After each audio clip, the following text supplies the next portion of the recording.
দিলীপ ঘোষ বনাম শুভেন্দু অধিকারী। হ্যাঁ, ভারতীয় জনতা পার্টিতে দিলীপ ঘোষ শুভেন্দু অধিকারীর টাসেল যেন কিছুতেই শেষ হচ্ছে না।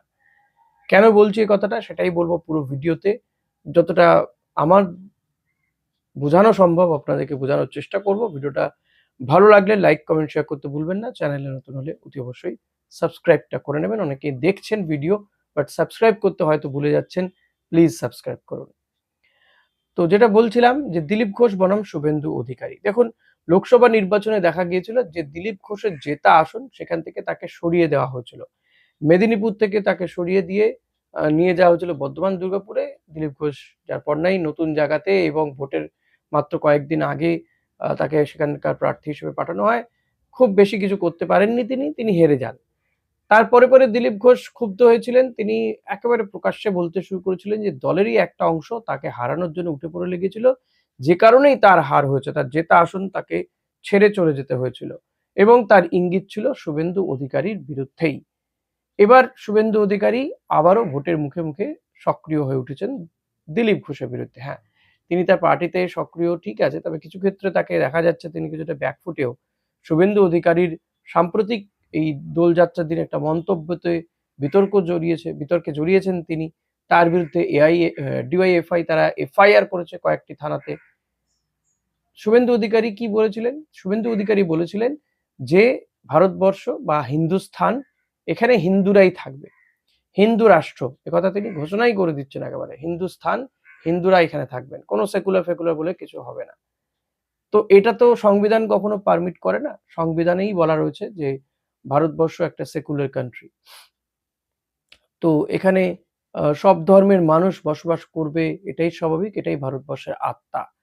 তো সেটাকে কখনো শুভেন্দু অধিকারীরা মিটিয়ে দিতে পারেননি, ভবিষ্যতেও পারবেন বলে মনে হয় না, যতই একটা রব উঠুক না কেন। তো সেই জায়গাতে দাঁড়িয়ে এখানে শুভেন্দু অধিকারীর এই মন্তব্য সংবিধান বিরোধী, দেশ বিরোধী বলে অভিযোগ করে ডিওয়াইএফআই তারা বালিগঞ্জ, ভবানীপুর কয়েকটি থানাতে তার বিরুদ্ধে এফআইআর লঞ্চ করেছে। তো কিছুটা তিনি একটু চাপে থাকবেন এই নিয়ে। তো সাম্প্রতিকে শ্রমিক ভট্টাচার্য তিনি অবশ্য এত হিন্দু করেন না। তিনি বলেন যে দল, তাদের দল সবকা সাথ সবকা বিকাশ সবকা বিশ্বাসের পক্ষে, যেটা মোদি বলেন। অর্থাৎ সবাই আমাদের দেশের যারা বাসিন্দা তাদের পক্ষে, তাদের সবার পক্ষে, হিন্দু, মুসলিম, শিখ, জৈন, খ্রিস্টান প্রত্যেকেরই উন্নতি তারা চান।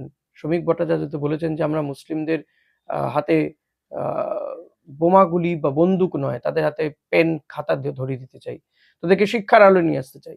তো এটার পরে দলের লাইন কিছুটা চেঞ্জ হয়। শুভেন্দু অধিকারী মাঝখানে কিছুদিনে এত হিন্দু ভাই ভাই এ কথাটা বলছিলেন না। যাই হোক, আবার ভোটের মুখে মুখে দোলযাত্রার দিন ভবানীপুরে দাঁড়িয়ে তিনি কথা বলেছেন। তো এহেন শুভেন্দু অধিকারী, দেখুন দলে তিনি একটু করে কোণঠাসা হচ্ছেন, একেবারে যে হচ্ছেন না তা নয়, কারণ তার দেওয়া প্রার্থীকে রাজ্যসভায় পাঠানো হয়নি, রাহুল সিনহাকে পাঠানো হয়েছে। শ্রমিক ভট্টাচার্যর খুবই পছন্দের শ্রমিক ভট্টাচার্য, তিনি গুরুদক্ষিণা দিয়েছেন বলে বলা হচ্ছে। ফলত শুভেন্দু অধিকারীর যে সব কথা শুনে নেওয়া হচ্ছে তা নয়। শুভেন্দু অধিকারী এখন কি চাইছেন? তিনি চাইছেন যে দিলীপ ঘোষ তিনি এই ভবানীপুর কেন্দ্রে মমতা বন্দ্যোপাধ্যায়ের বিরুদ্ধে তিনি লড়াই করুন।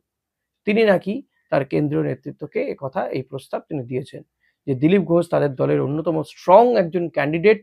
তো he can win. Tough match খেলতে গেলে টাফ প্রার্থী দাঁড় করাতে হয়। মুখ্যমন্ত্রীকেই হারাবেন শুভেন্দু অধিকারী ঠিক করেছেন। তার বক্তব্য, নন্দীগ্রামে হারিয়েছেন, ভবানীপুরেও তাকে হারানো সম্ভব, এটা মনে করে তিনি চাইছেন যে দিলীপ ঘোষকে ওই কেন্দ্রে প্রার্থী করা হবে। এখন আপনারা কে সঙ্গে সহমত কমেন্ট করে জানাবেন। তবে আমার মনে হয় যে আসলে শুভেন্দু অধিকারীর উদ্দেশ্য মমতা বন্দ্যোপাধ্যায়কে হারানো নয়। দিলীপ ঘোষ সহ তার দলেরই অন্যান্য নেতারাও বুঝতে পারছেন একাংশ যে শুভেন্দু অধিকারীর উদ্দেশ্য হচ্ছে এই জায়গাতে দাঁড়িয়ে দিলীপ ঘোষকে হারানো। দিলীপ ঘোষ যদি ভবানীপুরে, দেখুন মমতা বন্দ্যোপাধ্যায় চ্যালেঞ্জ ছড়ে দিয়েছেন যে ভবানীপুরে এক ভোটে হলেও তিনি জিতবেন। ভবানীপুরে তিনি দীর্ঘদিন ধরে দাঁড়াচ্ছেন, জিতে আসছেন। ফলত এই কেন্দ্র মমতা বন্দ্যোপাধ্যায় কেন্দ্র হিসেবে পরিচিত হয়েছে, যে কারণেই মমতা বন্দ্যোপাধ্যায় গত নির্বাচনে নন্দীগ্রামে দাঁড়িয়ে হেরে গিয়েছিলেন। যদিও তার এই হার নিয়ে অনেক আলাপ আলোচনা আছে, অনেক বিতর্ক আছে। মামলা এখনো কলকাতা হাইকোর্টে রয়েছে, মামলাটার কোনো শুনানি কিছুই হলো না, জানি না কেন, কোন অদৃশ্য কারণে কিছুই এগোয় না এই সমস্ত ক্ষেত্রে। তো তারপরে মমতা বন্দ্যোপাধ্যায় ভবানীপুরে দাঁড়ান আর জিতে যান, তো তিনি মুখ্যমন্ত্রী। তো এহেন ভবানীপুর কেন্দ্রে আমরা দেখেছি যে এসআইআর এর ফলে প্রায় ৪৭,০০০ ভোট বাতিল হয়েছে, এখনো বেশ কিছু ভোট বিচারাধীন। তো সব মিলিয়ে মমতা বন্দ্যোপাধ্যায় মনে করছেন যে তাকে হারানোর জন্য বিজেপি উঠে পড়ে লেগেছে, কমিশনকেও ব্যবহার করা হচ্ছে, তার কেন্দ্রে বৈধ বহু ভোটার বাদ গিয়েছে। বিজেপির বক্তব্য ভুয়ো ভোটার বাদ গিয়েছে, এই ভুয়ো ভোটারের উপর ভিত্তি করে ভরসা করে মমতা বন্দ্যোপাধ্যায় এত বছর জিতে এসছে। তো এখন দিলীপ ঘোষকে যদি সেই কেন্দ্রে নামিয়ে দেওয়া হয়, দেখুন মমতা বন্দ্যোপাধ্যায়ের সঙ্গে দিলীপ ঘোষের সম্পর্ক যথেষ্ট ভালো। মমতা বন্দ্যোপাধ্যায় জগন্নাথ মন্দির উদ্বোধন করলেন দীঘাতে, দিলীপ ঘোষ গিয়েছিলেন, যে কারণে দলের রোষানলে পড়তে হয়েছিল দিলীপ ঘোষকে, তাকে কোণঠাসা করে দিয়েছিলেন এই শুভেন্দু অধিকারীরা কেন্দ্রীয় নেতৃত্বকে বলে বলে বলে বলে। দিলীপ ঘোষ কিন্তু তার জায়গাতে তিনি অনড় ছিলেন যে তিনি কোনো ভুল করেননি, তিনি হিন্দু হিন্দু করবেন, তারা হিন্দুদের কথা বলবেন অথচ একটা হিন্দু মন্দিরে তিনি যেতে পারবেন না, এটা হতে পারে না। সে মন্দির কে উদ্বোধন করেছে, কে বানিয়েছে, এসব দেখা তার কাজে নয়। কথা তার ঠিকই আছে, যুক্তি যদি এক মানে আমি যদি বলি যে আমি আম খেতে ভালোবাসি, তো ঠিক আছে ভাই, আমি আম তো যে কোনো গাছের আম খেতে পারবো।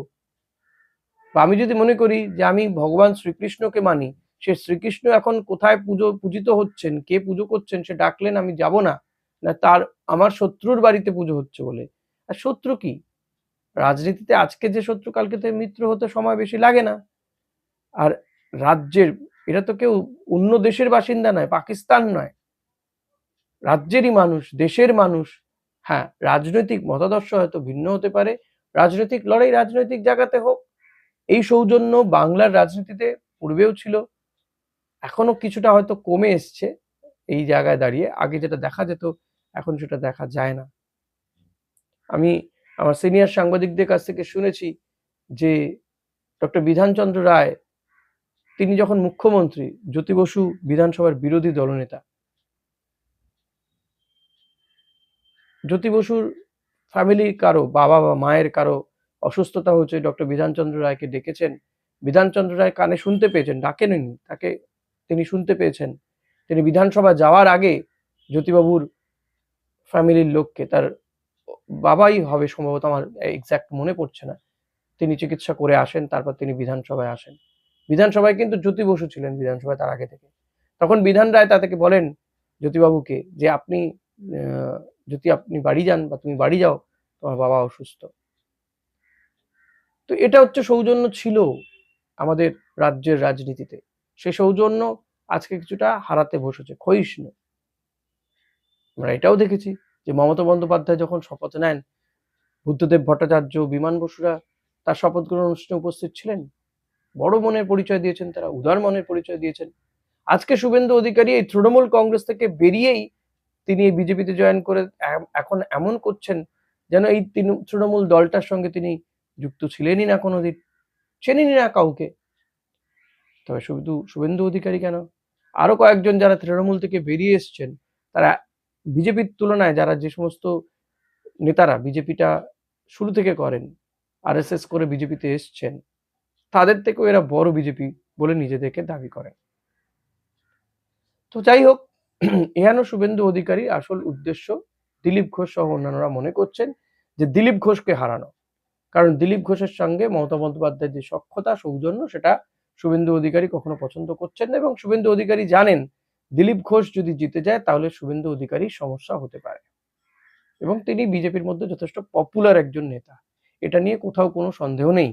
দিলীপ ঘোষ যখন রাজ্য সভাপতি, তখনই বিজেপি টপে পৌঁছেছিল এই রাজ্যে, বিধানসভায় ৭৭টা আসন, লোকসভায় ১৮টা আসন। আর বিজেপি দিলীপ ঘোষকে সরিয়ে দিয়েতে দেখুন লোকসভা নির্বাচনে বিজেপি ১২টা আসন পেয়েছে, ৬টা আসন লস করেছে, একে একে বিধায়করা ছেড়ে চলে গেছে, এখন ৬৫তে দাঁড়িয়ে আছে। ফলত শুভেন্দু অধিকারী জানেন যে এই দলটাতে মুখ যদি কাউকে করা যায়, সেটা হচ্ছেন একদম প্রপার হচ্ছেন দিলীপ ঘোষ। তো সেটাকে যতটা ভাবে নাড়িয়ে দেওয়া যায় তাকে।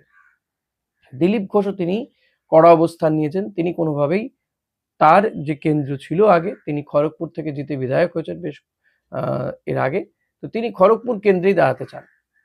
অন্য কোনো কেন্দ্রে, বিশেষ করে ভবানীপুর কেন্দ্রে যদি তাকে দাঁড় করানো হয়, তিনি পরিষ্কার নাকি জানিয়ে দিয়েছেন পার্টিতে যে তিনি দাঁড়াবেন না তাহলে ভোটে। খড়গপুরে আবার শুভেন্দু অধিকারী খুবই পছন্দের ক্যান্ডিডেট রয়েছেন হিরণ, যে হিরণ সদ্যই একটা বউ থাকতেও আর একটা বিয়ে করাতে বিতর্কে জড়িয়েছেন। হিন্দুদের মধ্যে সেটা হয় না। তো যদি খড়গপুরে দিলীপ ঘোষকে দাঁড়াতে হয় তাহলে তো আবার হিরণকে সরে যেতে হবে বা তাকে স্যাক্রিফাইস করতে হবে, অন্য কেন্দ্রে তাকে পাঠাতে হবে বা তাকে টিকিট দেওয়া যাবে না। সেটা তো হলে আবার শুভেন্দু অধিকারী হবে না। তাই দিলীপ ঘোষকে বলি করো, কিন্তু সেটা আমার মনে হয় না। শ্রমিক ভট্টাচার্য থাকতে বা শ্রমিক ভট্টাচার্য থাকতে সেটা মেনে নেবেন। তো শুভেন্দু অধিকারীরা চেষ্টা যতই করুক, আলটিমেটলি এই জায়গাতে দিলীপ ঘোষ হয়তো ভবানীপুরের প্রার্থী হবেন না।